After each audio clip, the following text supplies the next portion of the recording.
passionate about education.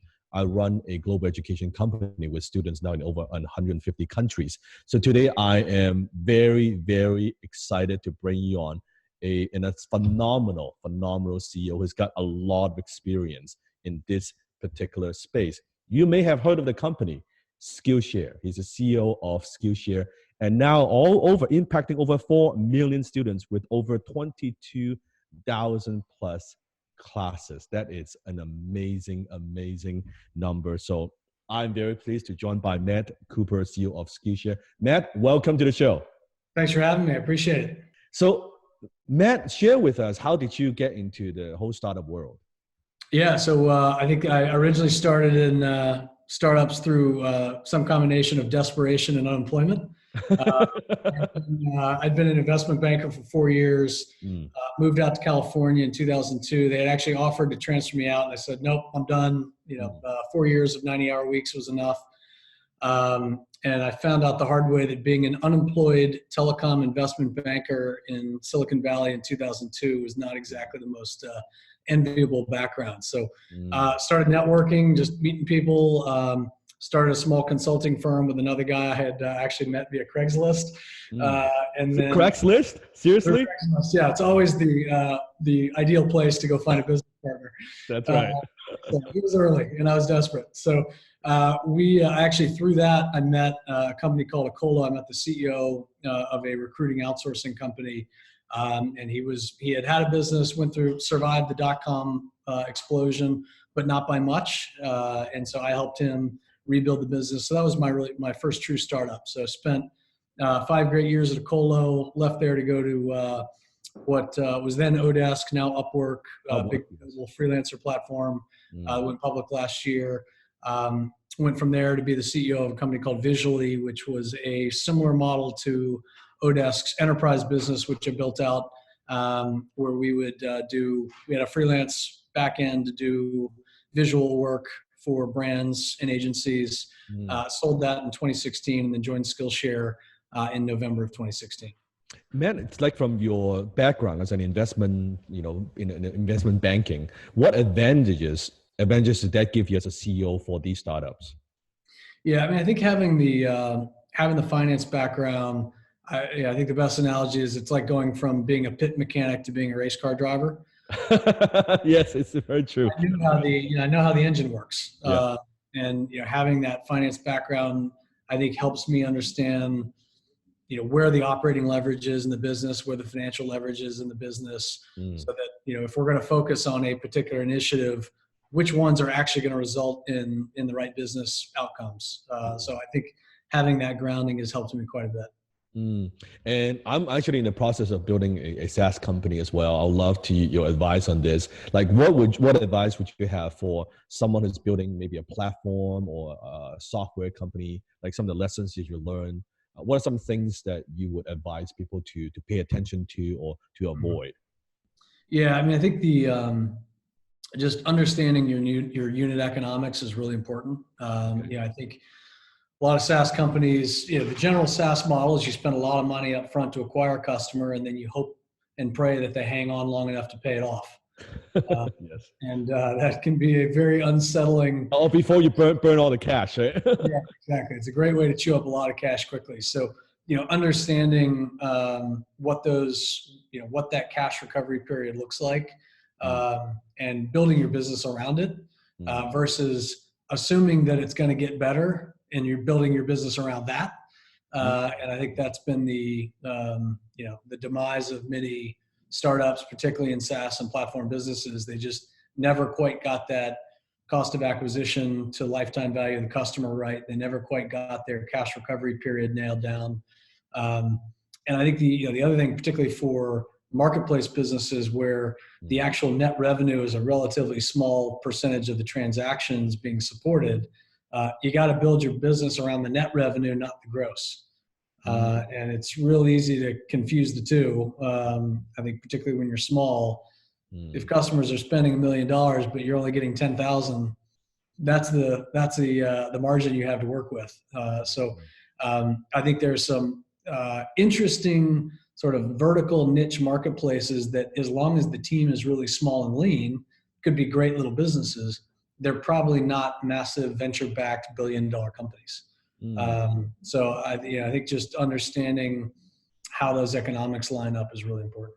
So what you're saying is in the beginning, kind of build a model where forget trying to, if I grow to a certain amount of users, I go to a certain amount of volume, then suddenly I'll become profitable. We got to figure out how to be profitable as quickly as possible, break even point, and then making a profit. Then from there, you can build. Where do you see like a lot of companies even maybe not necessarily profitable overall, but at least on a contribution margin business basis, are you at least earning positive income out of everybody that's coming in the door versus paying $10 to acquire a customer that's worth $5 and I'm going to make up for it with scale. That's not a formula for success. Right. But I think a lot of even SaaS companies, they have this ideas, or we build to a certain point, we have certain percentage of market share, then we're gonna sell that, right? We're gonna go public. So no, don't worry about that stuff. It's okay. Everything is gonna work out fine. What's your take on that kind of philosophy? Yeah, look, if you turn out to be Facebook, Instagram, then great, you're right. But most of them aren't, and those are the guys who end up looking for jobs at Facebook and Instagram. So, I think there's a little dose of reality that. I'm probably not Mark Zuckerberg. And I think a lot of startup CEOs and founders are assuming nothing but the best.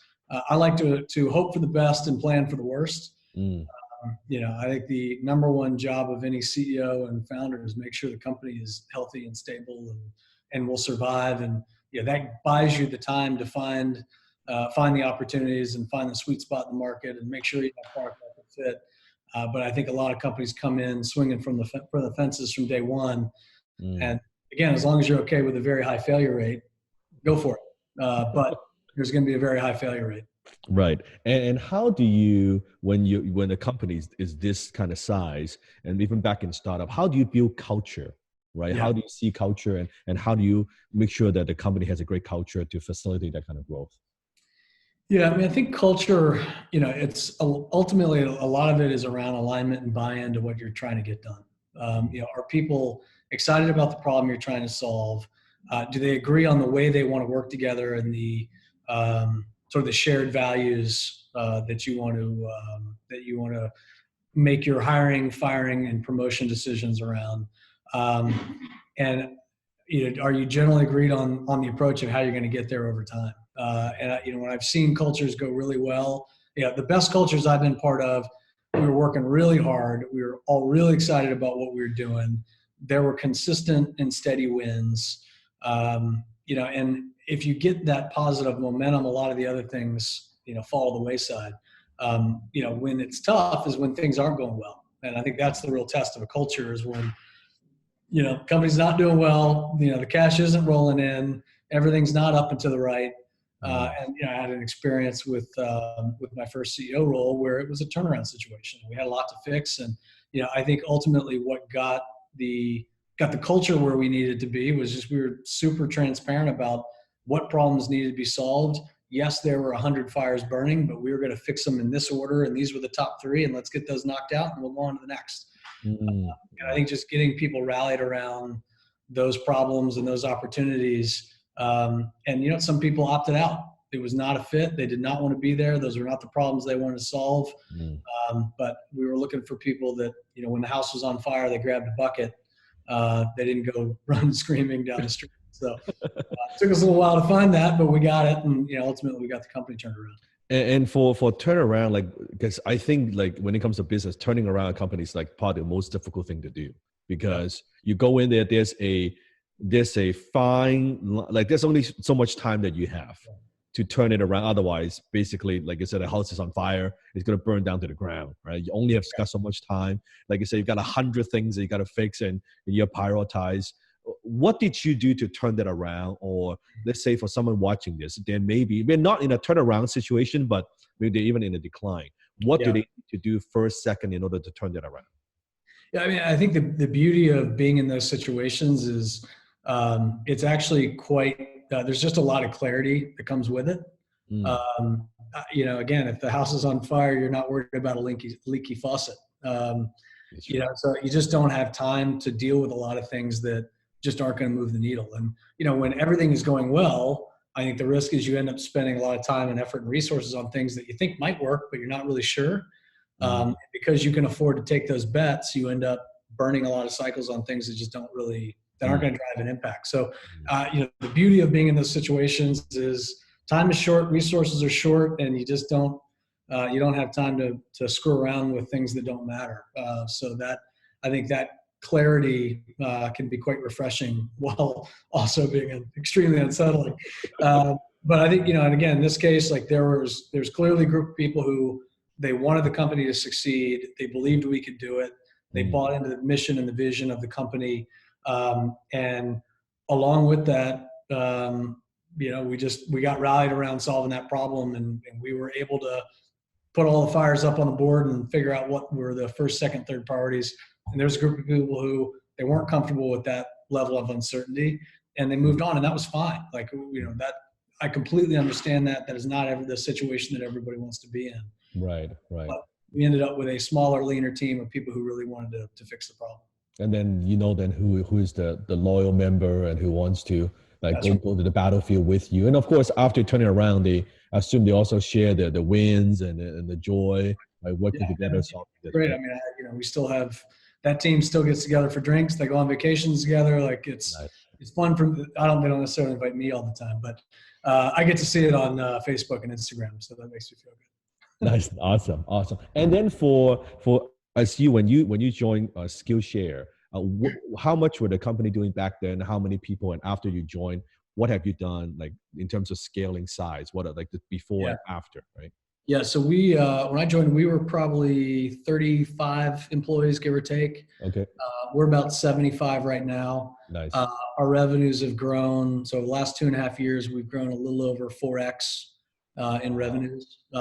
We've had a great couple of years, and we've got a lot of momentum.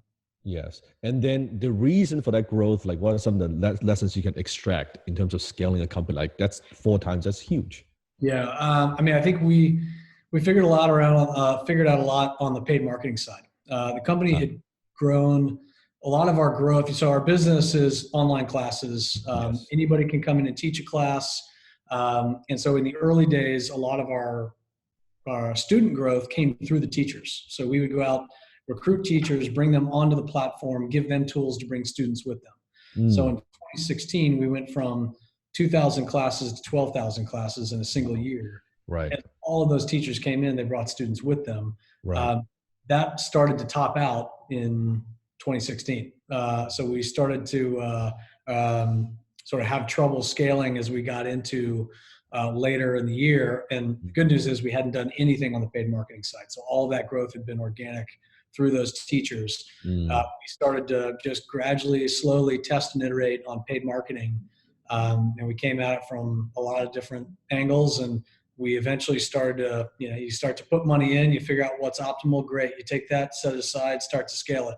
Test something new, figure out what works, great. Set that aside, start to scale it. So just through that test and optimize, gone from zero in marketing spend to millions of dollars a month in marketing spend, and it's highly efficient, super quick cash recovery period, and it's taken a hell of a lot of work to get there, but we did it very incrementally over the last couple of years. Okay, so in the beginning, that is the organic growth, but also that kind of builds the foundation, right? That you're not too rushed into, wow, let's just spend a bunch of money and scale. No, let's make sure the organic growth, the students are happy, the teachers are bringing in the students. Now you have more courses to offer. Also, I assume the lifetime value of the students also go up, right? Now therefore you to spend more on growth. And that's the beauty of our business, because it's subscription, because it's open platform. Right. With every new student we bring in, teachers make more money. As teachers make more money, they want to teach more classes. With every class they teach, the value of that subscription gets better. So we have a really nice flywheel effect. Yeah, 100%. And as you scale, works great. I think in any of these two-sided platform models, you always have the chicken and the egg problem in the early days. I had this at Odesk, we had this at Visually, we had this at Skillshare. And the reality is, in the early days, you got to fake the chicken. So you got to pick one side that you're going to manually intervene to get the flywheel going. So for Skillshare, that was the supply side. So we went out and manually recruited teachers. Now that we've got scale, we have 500 to 600 classes a month, and we don't do a thing. And those are new classes coming in every single month without us intervening at all. We still do some targeted recruiting. We still have big name influencers on, but if we didn't touch a single thing, we'd have 100 to 600 fresh new classes. Right. That doesn't happen, out of the gate. So we had to manually intervene to get things flowing.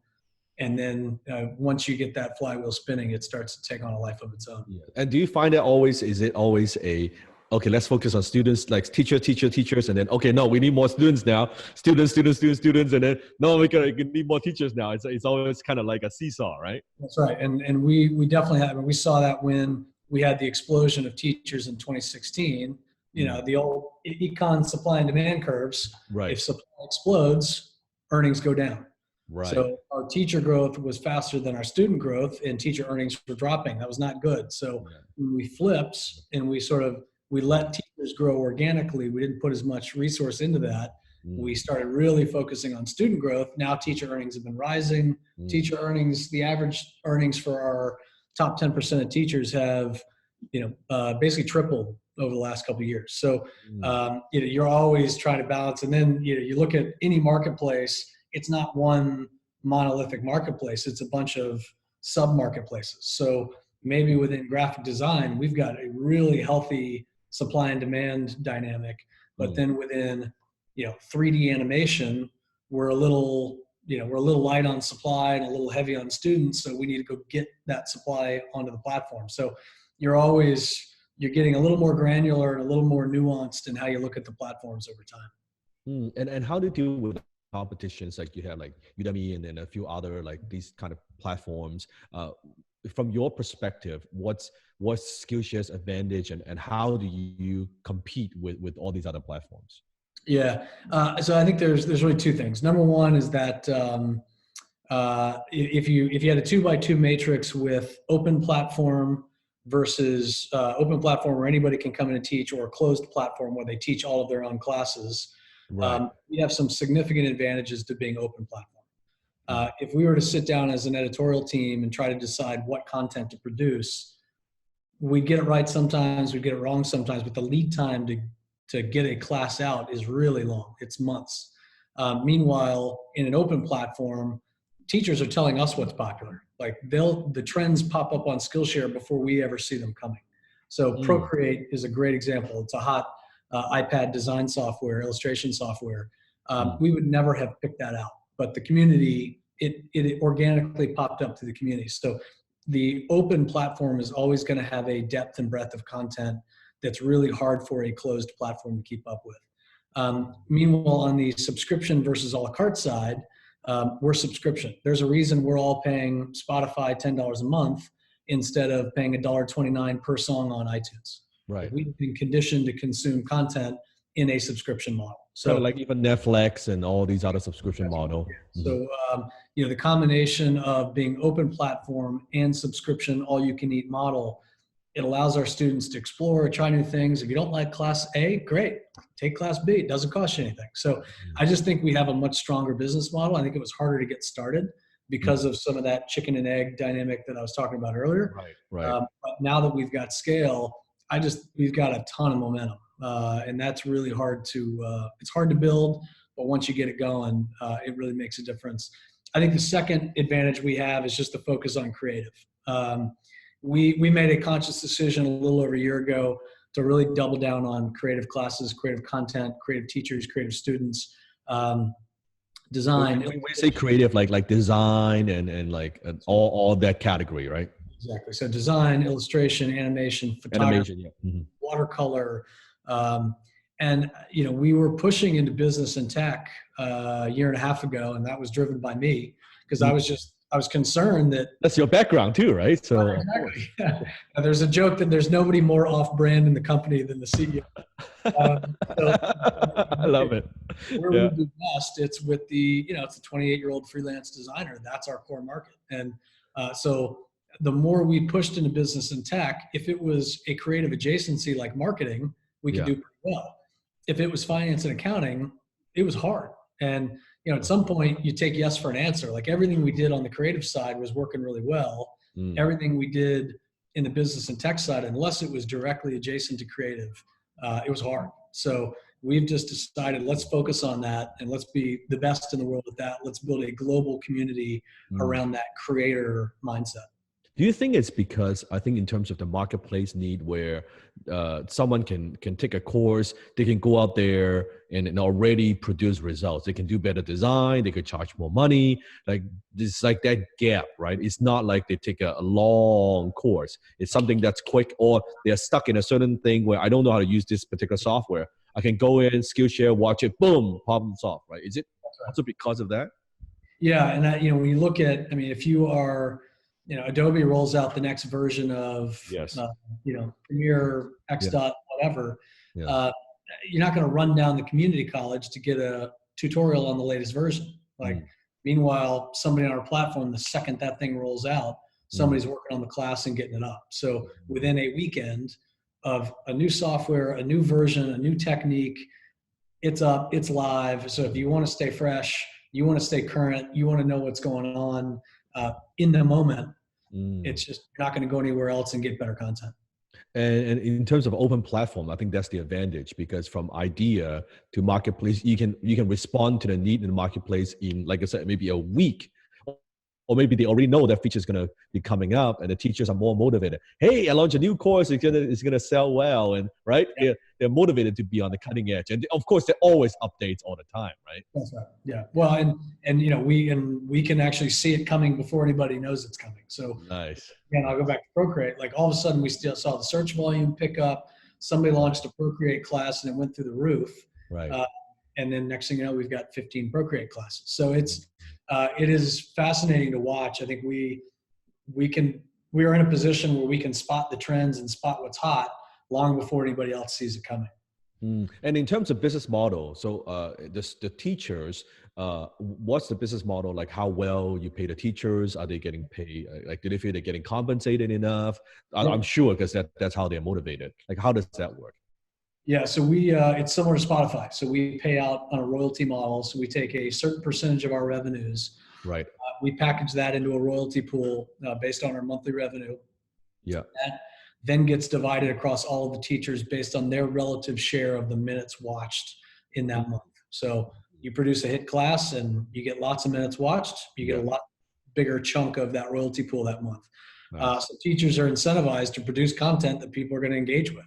And if you watch 30 seconds and bail, it's not a good class. You're not going to make a lot of money. If you create a class that, people not only watch it once, but 3 or 4 times, you're going to do quite well. So I think it's a nice alignment of our interests and ultimately the students, they've paid their money. So the indication of value at that point is, where are they going to spend their time? So I think it's a very elegant model to make sure we're incentivizing the right things. And do you let the students kind of also participate? Hey, I want more of these subject in classes, or can they rate certain teachers and say, hey, this teacher is phenomenal, we love his or her content? Like, do you have something like that in place?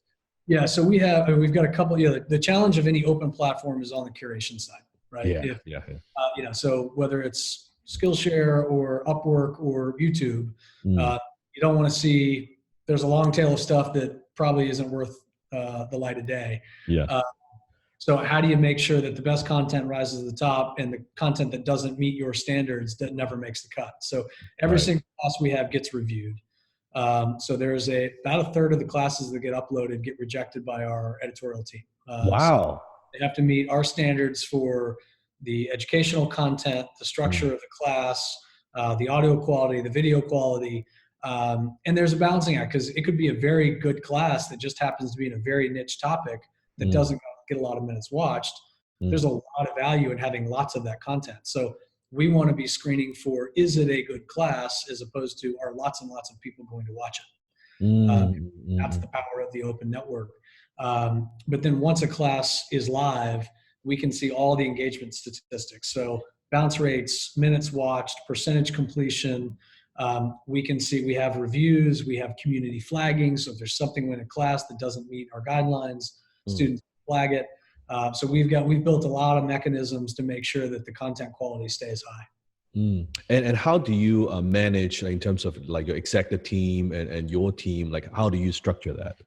Yeah, so our management team is divided up functionally. So head of marketing, head of operations, head of product, head of engineering.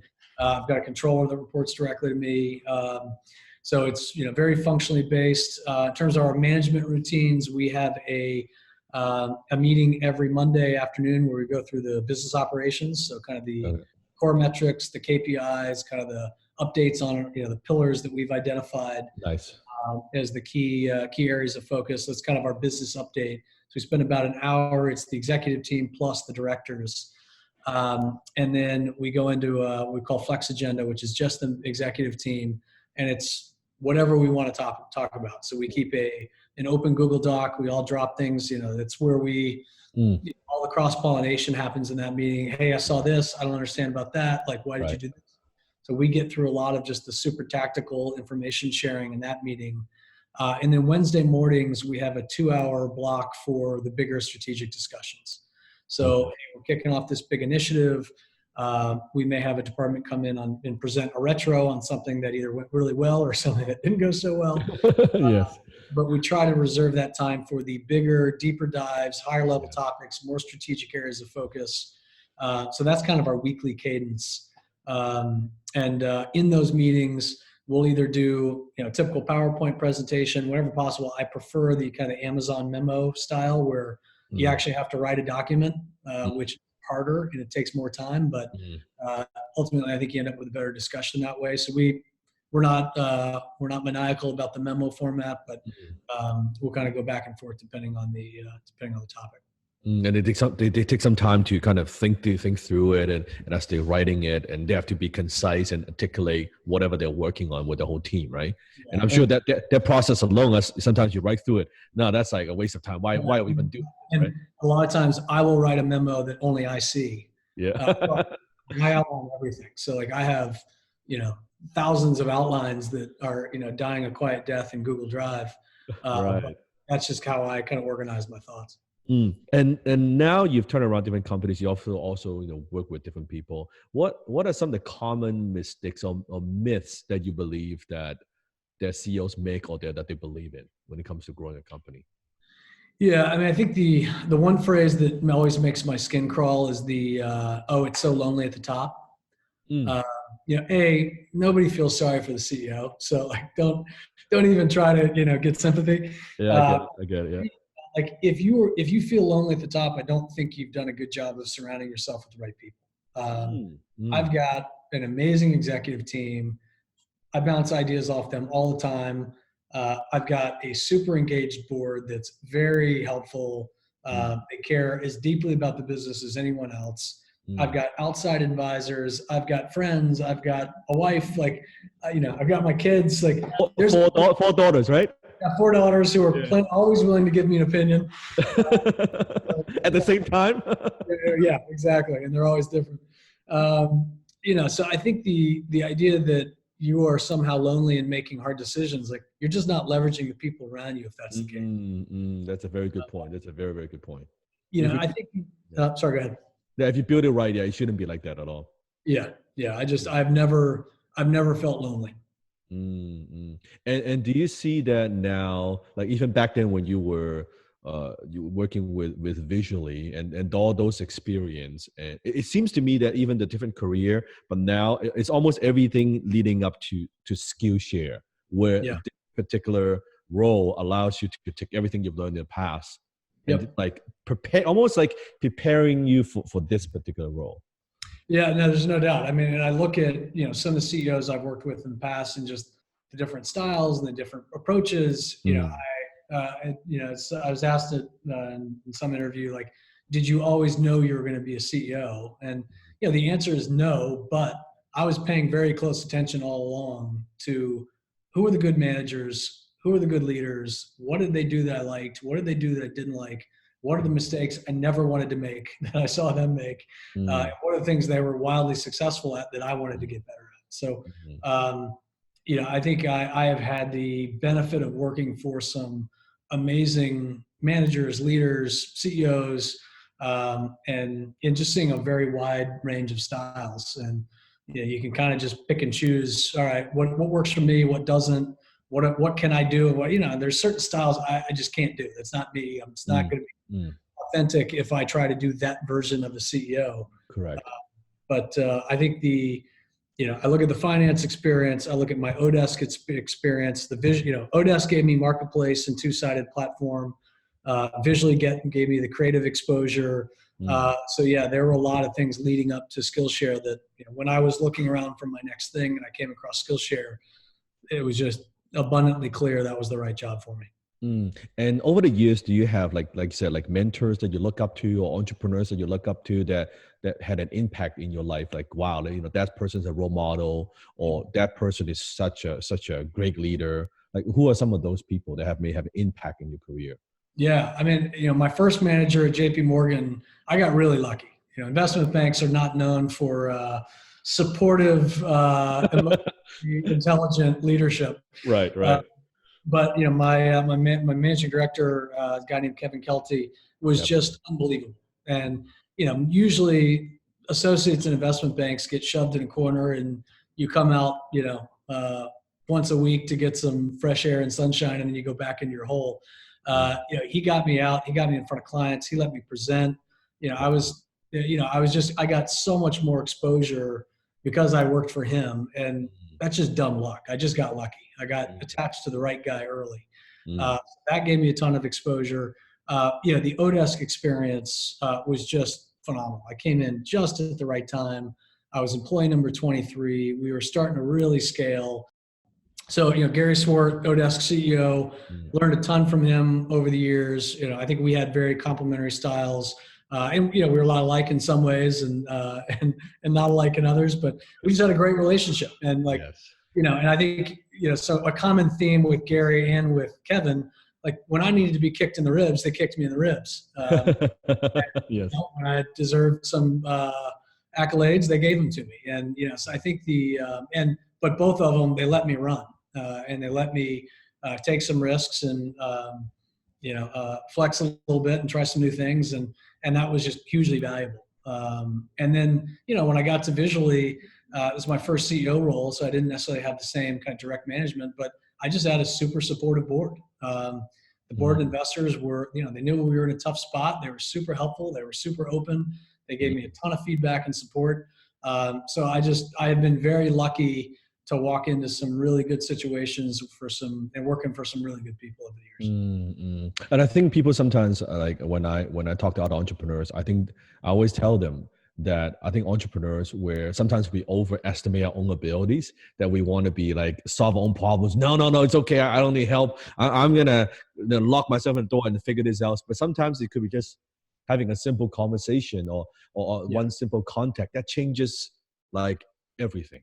Yeah. Well, and I think it also goes back to my earlier comment about it never being lonely. Like, I reached a point at my first startup where I just, I had come out of banking where you just put your head down and you just work harder than anybody else. Like if you can't be smart, you just work hard. And that just doesn't work in the startup world because there aren't enough hours in the day. And it got to a point where I was pulling an all-nighter 2 or 3 nights a week to stay on top of everything. And I had a young family. My wife was thankfully still putting up with me, but like it just wasn't going to work. And so it just sort of made me realize the only way I'm going to survive and the only way I'm going to be successful is if I learn how to get things done through other people. And that means I got to be a better manager. It means I got to be a better coach. And once that finally clicked of like, I don't have to know the answers. And not only do I not have to be the smartest guy in the room, I never want to be the smartest guy in the room. Like, and that was something that I think Gary really emphasized, like get really good people in the room, build an amazing executive team, and then get the hell out of the way. I mean, our VP of marketing, she had been VP of marketing at Amazon. She had been CMO of OpenTable. She went on to be the CMO of Eventbrite. Our CFO had been on the board of Kayak and Netflix. Wow. Like, it was just, so I walk in the room and I'm like, damn, like I was happy to be there. Yeah.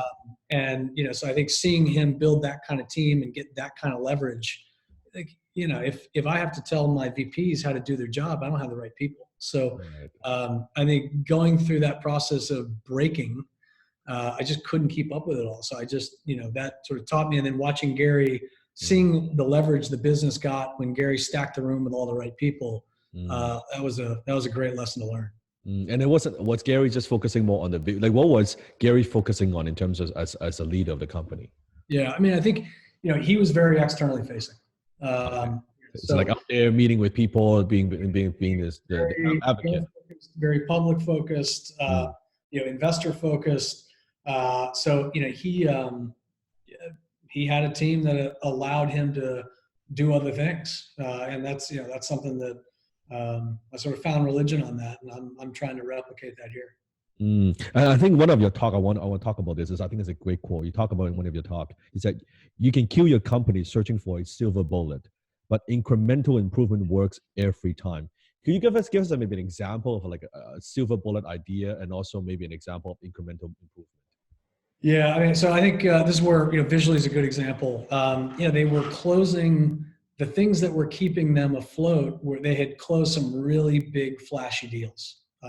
Okay. But they weren't repeatable.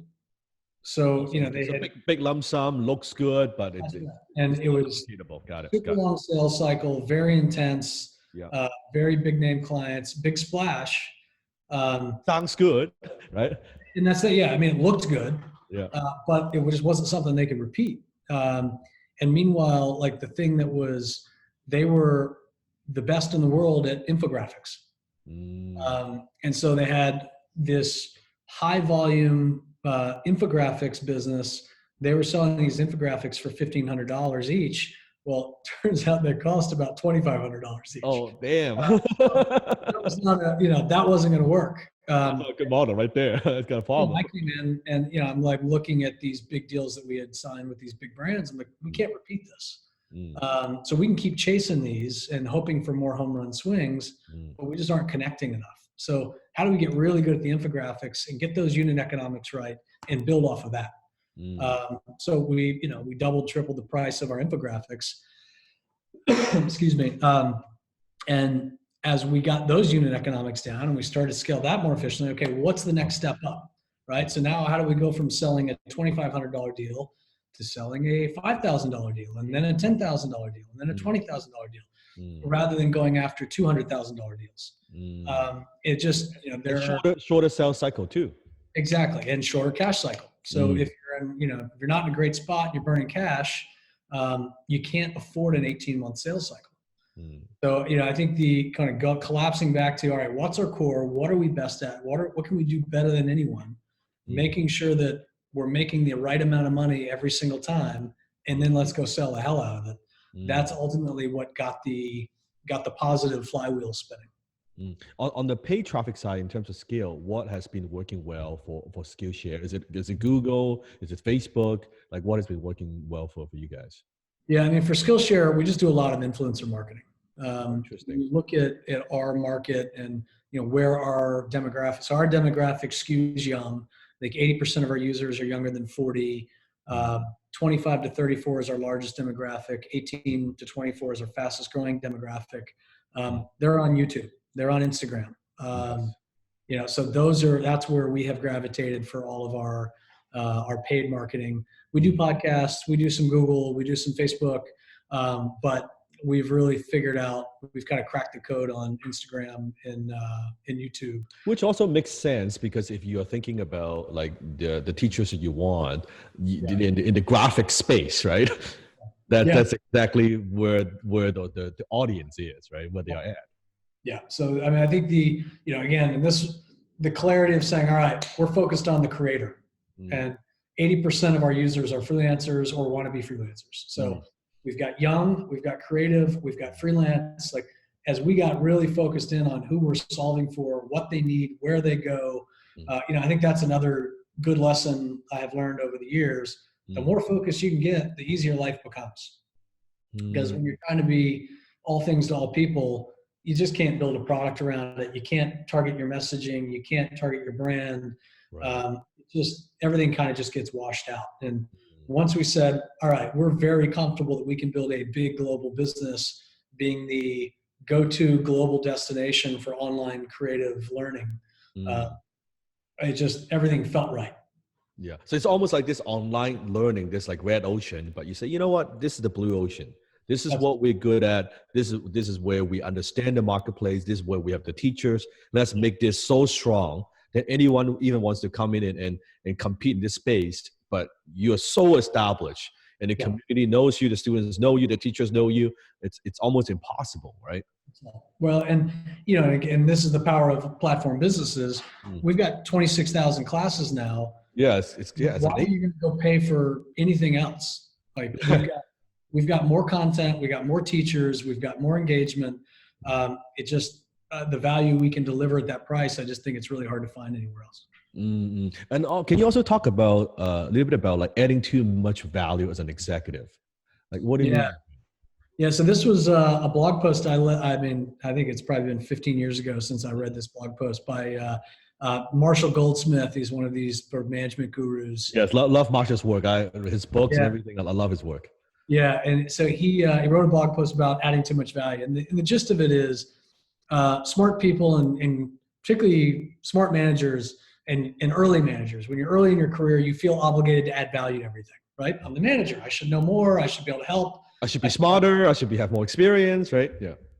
That's right. And the problem is when one of your employees comes to you and says, "Hey, I've got this idea," and you say, "Yeah, great, but what if we blank?" Now it's not quite their idea. Now it's a little bit of your idea. And the more you do that, you end up actually taking some of the ownership and the engagement, the equity in their solution away from them. So now they're not solving their problem that they put forward. They're solving your problem that you adapted to make your own.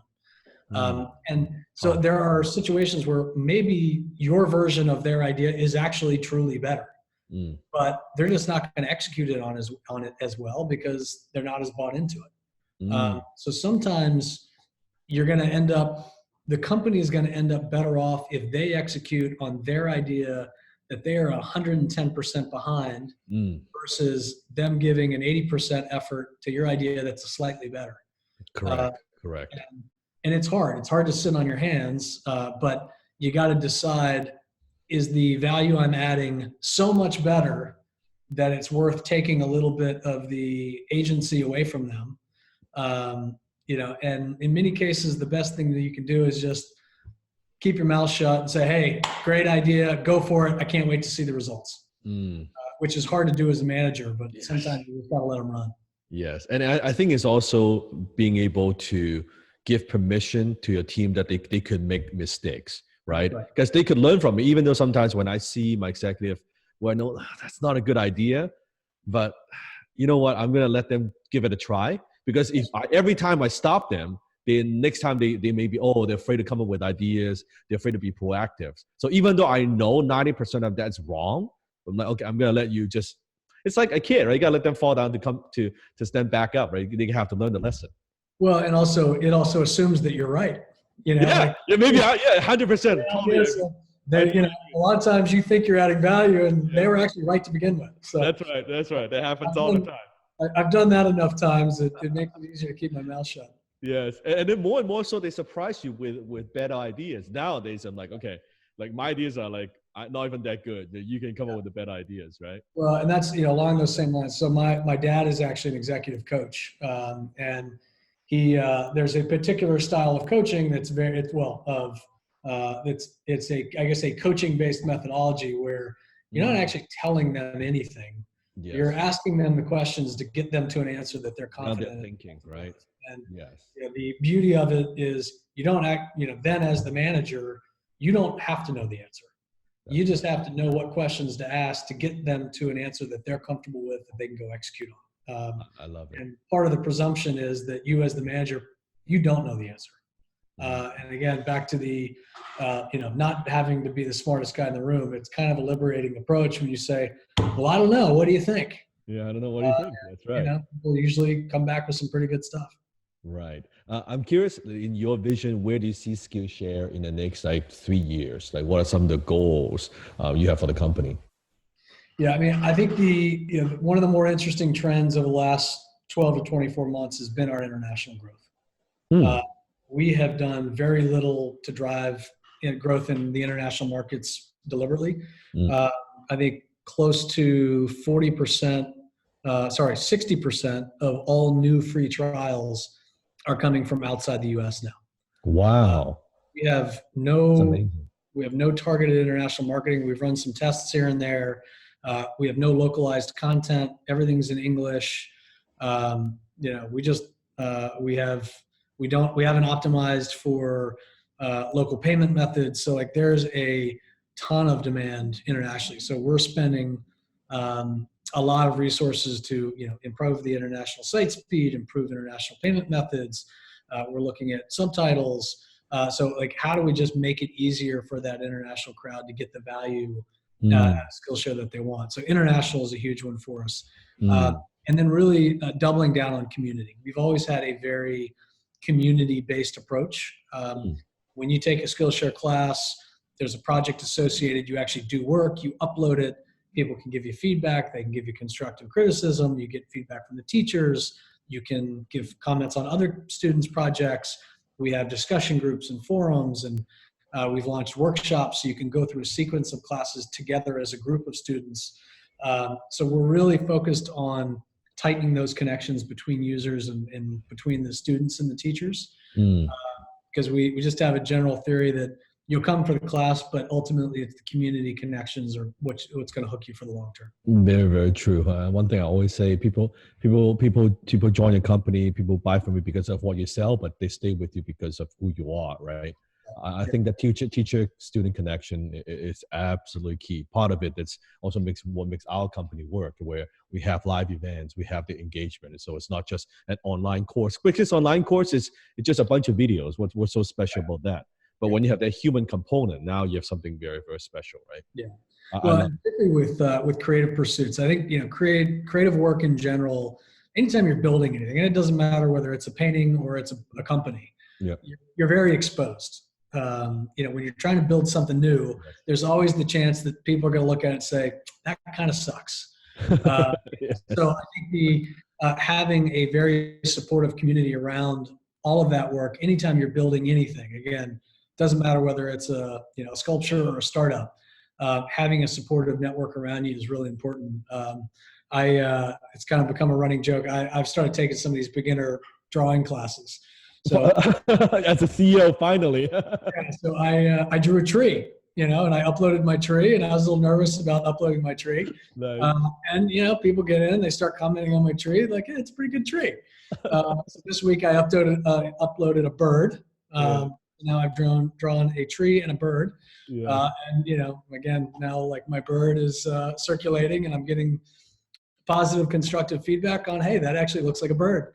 Wow. So it is fun. I think community adds a really nice feel to the product. That's awesome. The good thing is you've got 22,000 classes you can learn from, right? Right. And if my bird sucks, I can bury it. Nobody will ever see it. Nobody knows. You can delete that. Nobody knows. I love it. Most of the employees feel obligated to tell me that my bird looks good. So. Awesome. So Matt, if for my audience, if they want to, let's say on the student side, they want to learn more, of course, they can go to Skillshare at skillshare.com. On the teacher side, if they have talent, if they want to create courses, how could they apply? Yeah, so anybody can come in and start teaching class at any time. So we run periodic, we call the Teach Challenge. So we will actually sort of shepherd a group of new teachers through the process of teaching their first class. So it's sort of a guided, facilitated process of create your outline, kind of put together your course curriculum, sort of script it out, figure out what exhibits, shoot your intro. So we kind of walk you through it step by step. We talk about what tools you need, and honestly, a good phone, video, and an external mic and iMovie, you can produce a pretty damn good class. So we're not talking like super fancy camera or anything like that. It's not, a $40 snowball mic off of Amazon and your iPhone.